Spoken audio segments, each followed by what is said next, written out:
Our next guest is a best-selling author, political activist, and spiritual thought leader who also ran for president in 2020. Please welcome Marianne Williamson to the South by Southwest studio. Thank you so much for joining us. Thank you for having me. We are together live for the first time. The South by Southwest studio is here with people in 3 years. How does it feel to actually be engaging with people and not just looking at them through a Zoom screen? Yeah, I think that coming out of COVID, the idea of getting back out there, having actual human-to-human contact, certainly for someone like myself for whom being out there, giving talks, being part of things like this is sort of my natural professional mode of being, it's very gratifying. And how has been the response by the South by Southwest audience to your presence here? People are nice. You know, I was born and raised in Houston, and I lived in Austin in the 1970s, so there's a bit of homecoming feeling for me. You go back to your roots, you feel like? A little bit. Does the cowboy hat come out? Does the cowboy hat come out here? I had some barbecue. Yeah, I had some barbecue last night. I regret it immensely. I went from a happy place to a dark place. Yeah, well, if you have it in your blood like I do. Oh, yeah, you could just wash itself out. Yeah, I'm a weakling originally from California. It was the whole cast of those right now. We're like, oh, Washington, it's not gluten-free. Green juice. It's a gloom zone. You know, we're talking about barbecue. We're lucky. We're blessed. We're privileged. But there are people right now in Ukraine who are facing an invasion, right? There's Russia, there's the rise of authoritarianism. There's Putin, there's the rise of authoritarianism around the world. The democracy index, those who follow democracy are showing over the past 5 years that democracies are backsliding all across the world. That's right. Authoritarianism is rising. Yeah. For this young generation who knows the history of World War II, who knows the history of authoritarianism, why do you think there's such an appeal of the strong man right now? Well, first of all, I think the way you're contextualizing it is absolutely accurate. The bad guys are having a good time right now. It is the era of the bad guy, strongman leader. And they are offering to people order. They are offering to people a certain level of personal security. They are offering to people that they will not have to take responsibility for their own lives in quite the same way. And I think that we need to look not just at the power of the authoritarian strongman, but the failure of democracy and the failure of Western values to be embodied the way they might be, including by the United States and other Western civilizations over the last few decades. Democracy is messy. Authoritarianism is not messy. It's very simple. You do what you're told to do. Or else. Or else, thank you. And democracy is messy, and it takes citizens taking full responsibility, not only for their own lives, but for the life of their communities and their nation in ways that for decades a lot of us failed to do. That's why this is a moment of awakening, because at this point we not only see the appetite for authoritarianism around the world, we see the appetite for authoritarianism here in the United States. We've had our own authoritarian strong leader who got a lot of votes. And continues to have a lot of popularity. A lot of people not recognizing, apparently, what you surrender when you allow that kind of governance. I think, though, that everything happening in the world, including what's happening in Ukraine, is making people realize what it means to have democratic values and what the responsibility is to maintain a democracy. It's the 11th hour, but it's not midnight yet, and I think, I mean, even when you look at how much of a Western alliance is rising up in response to what's happening in the Ukraine, people are thinking, what are Western values? What does it mean to have individual liberty? What does it mean to have a democracy? What does it mean to be a conscious citizen? I do feel satisfied that a critical mass of people are asking themselves those questions. Once you start asking deep questions, you start having deep answers. What has happened in the United States over the last few decades is we have just made our conversation within ourselves and among ourselves shallower and shallower and shallower. And we've taken the deeper levels of questioning about what it means to be a citizen, what it means to be a citizen in a democracy, what it means to maintain a democracy, what is the individual's responsibility. We have peripheralized the conversation, we farmed it out to a political class, and we are now recognizing the price we have paid for that. I want to get back to something you said in that answer, which is the failure of U.S. and the failure of Western values. Specifically, what were those values that failed, and specifically, how does U.S. embody that failure? Well, what I was responding to specifically was you were talking about the appetite for authoritarianism. Right. The appetite for authoritarianism. You know, there are a lot of authoritarian governments who look at the United States when we start talking, let's say, about human rights abuses, okay? We supposedly, Western value is that all people matter Equality. and their equality and tolerance. We start naming human rights abuses in some of these authoritarian dictatorships, and they turn right back at us and they say, yeah, what about black men who are being shot by the police, unarmed black men being shot by the police? How are you doing before you start talking to us? We have sacrificed so much of our moral authority. And so many people do realize that in many ways. Well, that question is being played out right now when the United States is trying to get allies to intervene, to sanction, right, to punish Putin. What they're saying oftentimes is, well, weren't you the ones who did the war on terror? Weren't you the ones who invaded Iraq and Afghanistan? Weren't you the ones who have been the policemen of the world? And so how much have we lost when it comes to our credibility? But at the same time, what do we still represent? Okay, so this, thank you so much, because you certainly get to the heart of the matter, which I so appreciate. Unfortunately, it's very difficult for us to complain about Putin, given the fact that we ourselves invaded Iraq. I can complain about Putin. Absolutely. But that's what I was just going to say. That does not mean we should not complain about Putin, and it does not mean that we should not stand up to Putin. If you're anti-imperialist, you should be anti-imperialism if it's American imperialism. Consistently. And you should be anti-imperialist when it is Russian imperialism. So on one hand, unfortunately, there was a horrifying moral equivalence between the invasion of Iraq and the invasion of Ukraine. On the other hand, that was then and this is now. And we do recognize. Now, you can argue that you should have recognized it when it was the bombing of Baghdad. I can personally look at myself in the mirror because I was as horrified when it was the bombing of Baghdad, and I said so. At this point, though, that does not mean we should just put our head between our legs and walk away in shame. It means that that was us then, this is us now. There's something about Western values that there's, the image of America, the reality of America. In addition to the nightmare, there's the dream. And the dream is the Statue of Liberty holding her torch, inviting everyone. People like my parents come here and they were promised, you can work hard, this country will accept you despite your accent, your religion, your brown skin, your black skin, you too can make it. There's the dream and there's the horror, the pain and the joy, right? And we see this, and oftentimes people are saying, well, you know what? Park the conversation about refugees and keep it limited just to Ukrainians. Don't talk about Yemeni and Afghans right now. I don't know who's saying that, but they should not be listened to. No, but that's when people are bringing up the double standards right now, and I'm sure you've heard the commentary from some in the media. They're like, they look just like us. Look at these Ukrainians, blue-eyed, and I can't believe this is happening in Europe. This usually happens in Afghanistan. People are like, wait a second. This is happening. There are refugees. There's no hierarchy in rank. And if we are so kind to accept Ukrainians, America has the capacity at this moment to expand its generosity, to open its borders to Yemeni refugees, to Haitians, and to others. What's your response to those people who say, no, park that? No, the issue about Yemen is not about opening our arms to refugees. The issue about Yemen is about recognizing the moral obscenity of selling over $1 billion in arms to Saudi Arabia, which are then used to prosecute the war against Yemen. This has been something many of us have been talking about for a while. This is even something that our president said that he would stop. And has in both administrations, increased. We have to be fair, Obama administration, Trump administration have been guilty of sending weapons to the Saudi administration, MBS, to fuel this war, which has resulted in a humanitarian and that crisis. Continues right now. Right. So that's the issue of Yemen, of course. I like to think that our grandparents would be rolling over in their graves, that the United States is, for the sake of that money, for the sake of sales to the military-industrial complex, actually conspiring in what is essentially a genocidal war in Yemen. I want to go back, if I might, to talking about your parents who came here and my grandparents who came here. Please. And came here. Where did your parents come Parents here from? came from Pakistan. My father came after the 1965 Immigration Nationality Act. Wow, okay.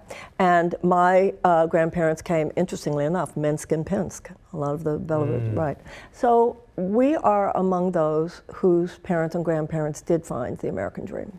And I think that what is important to remember is historical context. If we are to have a deeper understanding, this country was founded out of a bipolarity. We were founded out of a dichotomy. Right. 56 signers of the Declaration of Independence risked their lives to infuse in our founding the most enlightened principles that had ever formed the core of the founding of a nation.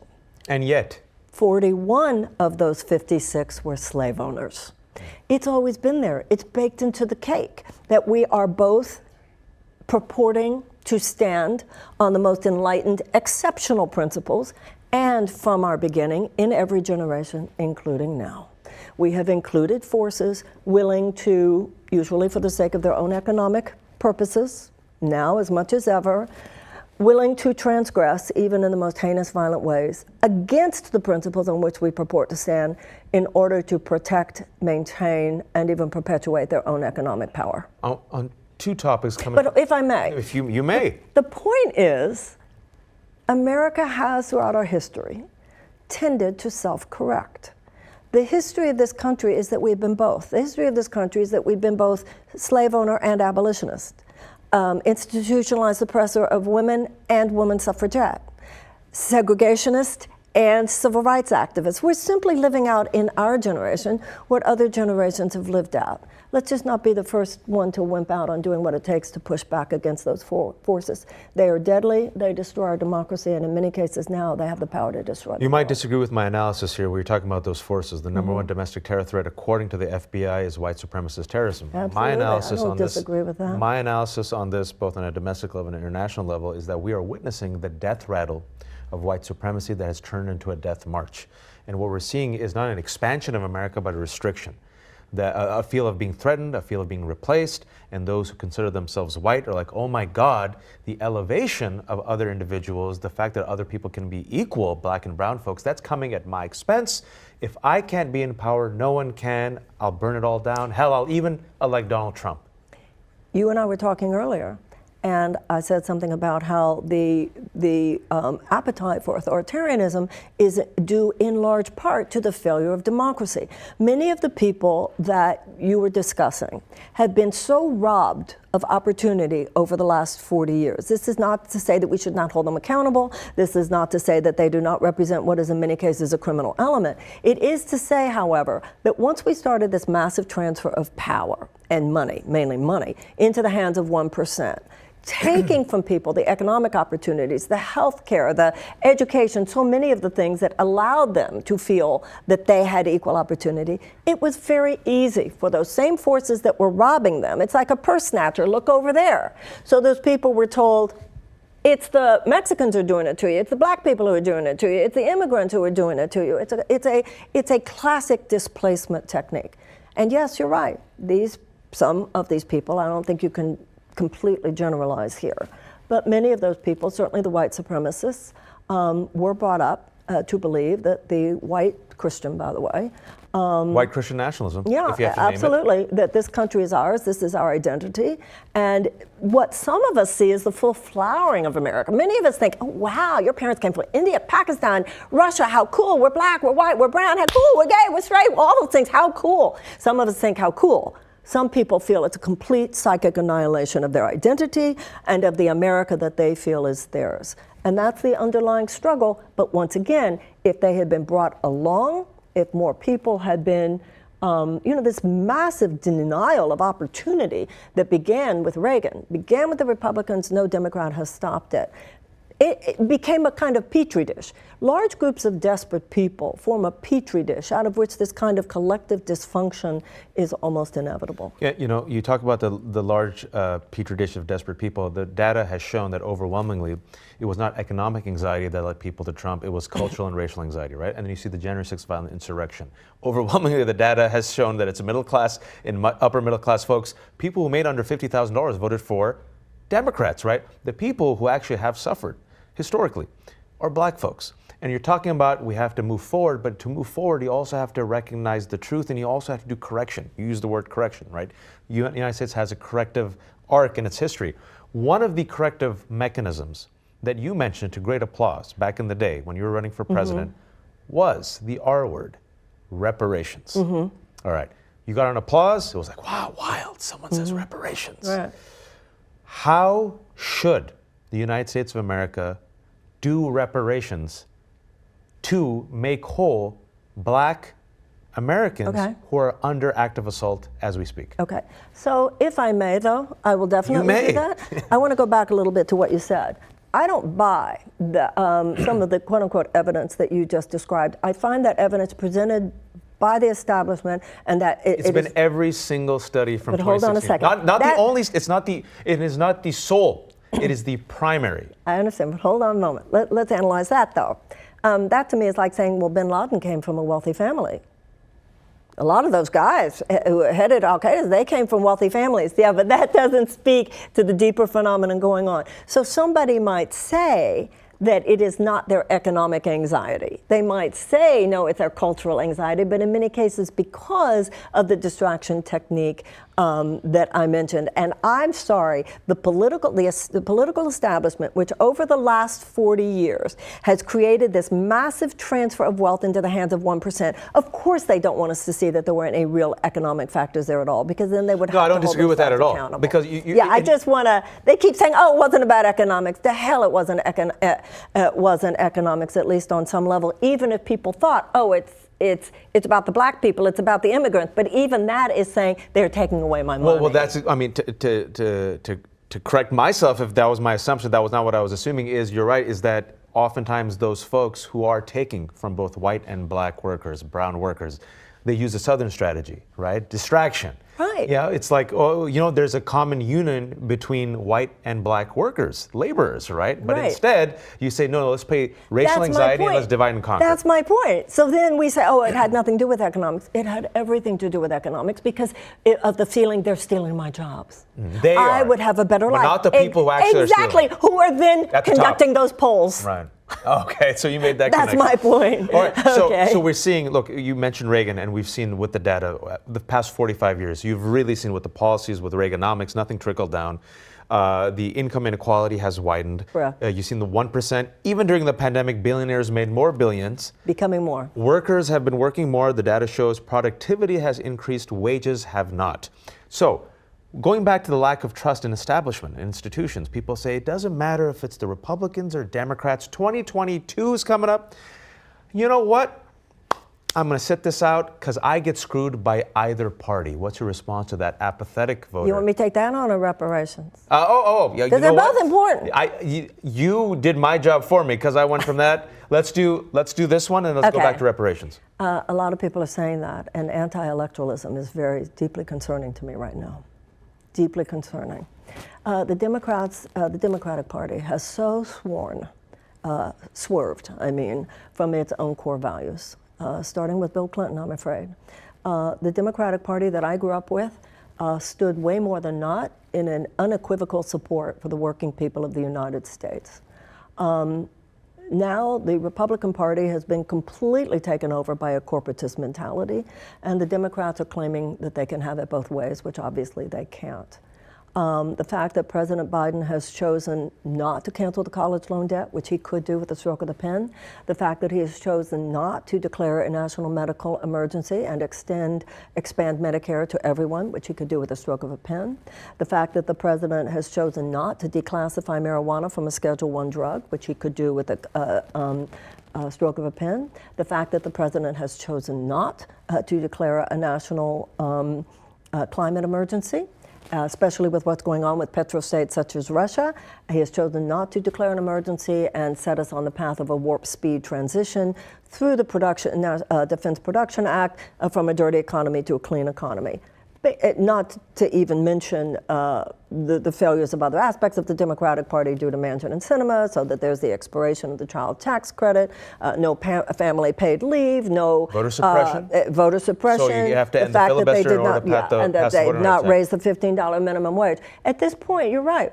A lot of people are looking at that and going, I'm supposed to stand in for 7 hours again to vote for those people? During a pandemic. Yeah, I thought those things were going to happen, or at the very least there was going to be a fight for it. But I think the point with the president is they're just saying, oh, it's Congress's fault. Well, the president is presidency is a co-equal branch of government. There's so much he could do with executive order. So going back to what you said, a lot of people saying, fuck them both. I'm very concerned about it.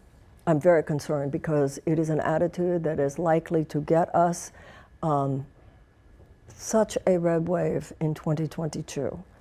I hope the president will change his mind about what he's willing to do with all that power that has been vested in him over the next few months, and change people's minds. Right now, it's been this incremental, way too slow, way too little.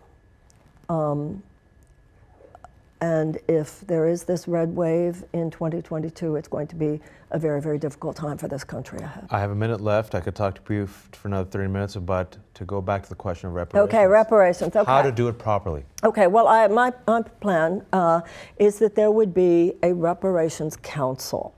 I think if I owe you money, I don't get to tell you how to spend it. So I don't think it should be white people deciding how this money is spent. So I think it should be a council of black, I would say elders, but not just elders, because it should be black young people, black older people, there should be academia, government, A diverse cross-section. arts, absolutely, which is chosen very, very carefully. Who chooses it? Well, it should be mainly, there are many black leaders in this country who are for both black as well as white population in our popular culture, both in the arts, in business. I mean, we do have some very serious black leaders. Yeah, many. So I think you could start with a constellation of, let's say, 10 that aren't difficult, and then from there. My plan was about $500 billion. I understand that if you look at the end of the Civil War, there were between 4 and 5 million formerly enslaved people. At the time, the promise was that for every former slave family of 4, there would be 40 acres and a mule. I understand that in today's equivalents, this would be trillions of dollars. I want to see something done. I think a $500 billion, okay, let's go to the table. That's what I want to see. We don't need another commission. We don't need to know what happened. We're very clear what happened. We need a president who says, okay, putting this money on the table, let's talk. And then I believe that it should be the money given over 20 years. That's a generation, 15 to 20. You have black leaders in every field from real estate, business, finance, arts, urban planning, government, and I think it's so important. You know, Germany has paid $89 billion in reparations to Jewish organizations. This has gone so far, not only the financial remuneration, but also the psychological and emotional healing between Germany and the Jews of Europe. That war was over in 1945. We've got a war that was over in 1865, and we're still passing along this toxic baton generation to generation. This generation could say it's time. It won't mean slavery didn't happen any more than reparations in Germany means the Holocaust didn't happen, but it could go far. I know you need to hurry. And may I say just one thing, though, because it's so important with what's going on today. Very quickly. Okay, when Germany made the agreement with Jewish organizations to pay reparations, part of the agreement was that every generation of German children in perpetuity would be taught the history of the Holocaust.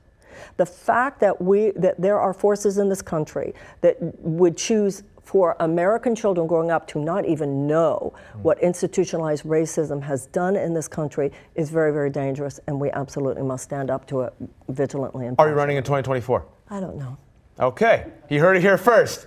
Marianne, thank you so much for stopping by the studio today. You can watch all of our studio interviews on the South by Southwest TV app, available on Apple TV, Roku, Android TV, and Amazon Fire. These interviews are also available on our YouTube channel at youtube.com/SXSW. And for a complete list of our interview schedule, check out sxsw.com/studio. I'm Majat Ali. Thanks for tuning in.